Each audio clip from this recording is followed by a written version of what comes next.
بسم اللہ الرحمن الرحیم۔ آپ کو ہرگز یہ توقع نہ تھی کہ یہ کتاب یعنی قرآن آپ پر نازل کی جائے گی۔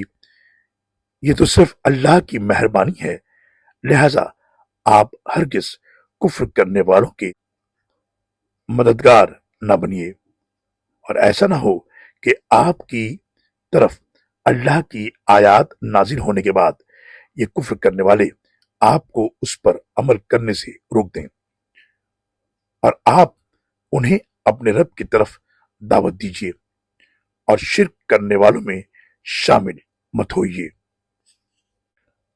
سورہ قصص آیت نمبر 86 اور 87۔ اللہ اکبر اللہ اکبر۔